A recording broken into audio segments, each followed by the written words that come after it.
need help? She finally let me go.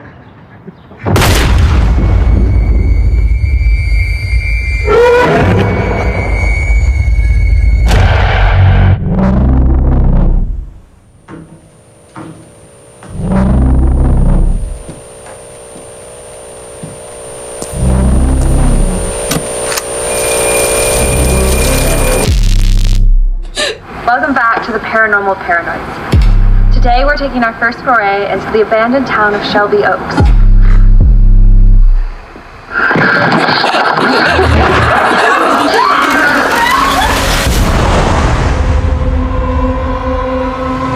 I've been searching for Riley for the last 12 years. I know my sister's not dead.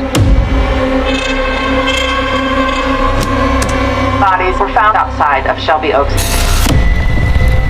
Riley Brennan is still missing. The last night I saw her, she said she saw a man standing in her window, staring at her. Hello, my name is Michael Morley, and I'm here to review Shelby Oaks. Directed by Chris Stuckman. A woman's desperate search for her long-lost sister falls into the obsession upon realizing that the imaginary demon from their childhood may have been real.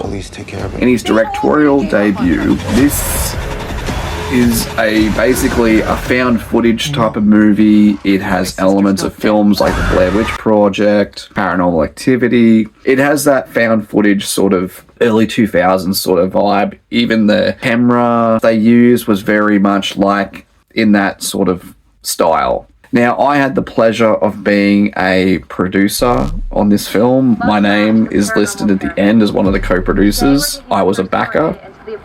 This movie literally was a film that had no studio behind it, nothing. It was independent. Chris Stuckman was a YouTube movie critic who wanted to make a film. That's what he always wanted to do, and I always admired this guy. So I was like, I believe in him. I know that the money that I give him, he is going to use at the most extreme level of when it comes to the love of filmmaking. I believed in him, and I came out happy. I was happy. He did a competent film. He is a competent director. This could have been a train wreck. This movie could have been bad. I could have put my money into something that could have been an absolute train wreck, but I was pleasantly surprised. I was a little bit worried, but when I found out that the film got purchased by Neon and that Mike Flanagan was now the executive producer, there were so many things that were just going good for it that I was like, wow, I actually invested in that movie. So to hear it getting so much buzz and then hearing that it was coming out here in Australia, I was like, holy shit. I did not expect that. And look, yes, the movie has its problems. It has its problems. I would say that Chris, he is a good director and he understands about storytelling. He understands about characters, but he lacks in screenwriting. He does have problems when it comes to the screenwriting department. I would have preferred him to have had a more experienced screenwriter to sit with him during the processing of the screenwriting. I understand it's very ambitious to be the director, the producer, the writer, the screenwriter. It's just there's so much responsibilities on your hand that it's just too much. And for his first film, it is so ambitious, but that was the one thing that lacked in this movie, was that sometimes the dialogue was a little bit off. It was a little bit sloppy, but the acting is phenomenal in this movie. Main actress, Camille Sutherland, she is amazing in this movie. She is phenomenal. She elevates this movie. She is what makes this movie. When it comes to the storytelling, she is the heart of the movie. And she kept me engaged throughout the start to the finish. And then you have other actors like Brendan Sexton Free, who plays the husband that doesn't believe her. Then you got Sarah Dern, who plays the sister that goes missing. This is based on a YouTube channel from the early 2000s, before YouTube really became a big thing. Back in the early 2000s, when YouTube was just sort of starting, and it was back in that era, and the nostalgia of seeing those old YouTube videos back in the early 2000s, it actually brought me back to my childhood. There were great cameos from Robin Bartlett, Michael Beach, and Keith David. They were fun. Like they elevated this movie, man.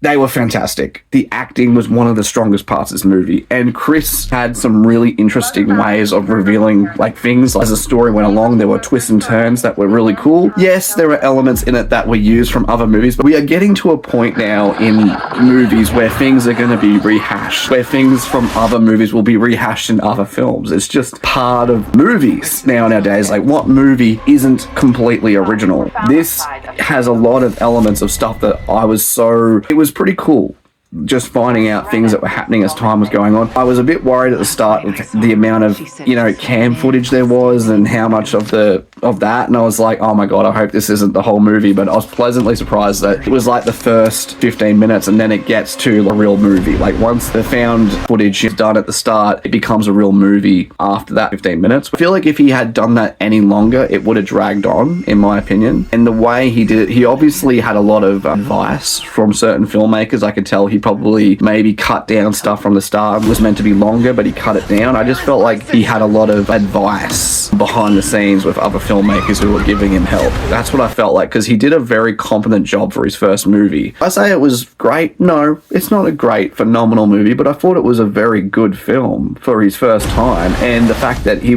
only had $1 million at his disposal, and he went to full lengths with this movie. Not to mention when Neon picked it up, they gave him extra money to reshoot certain scenes. I have just been told by the producer, Aaron B. Coots, that the film has actually made its budget back. It's only been out for 36 hours, and the film has already made its budget back. So it's already gaining profit, which is fantastic. I'm very happy to have my name associated with this film and to see it getting the kind of publicity and attention. It's just great. Regardless of that, this film, yes, does have its problems. It has screenwriting issues. There are some things that are questionable in the storytelling, with the characters, without spoiling it. But overall, I was pretty happy with it.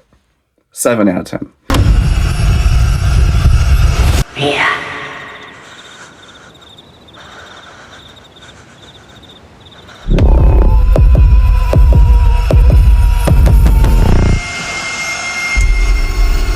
You live alone out here? Nope.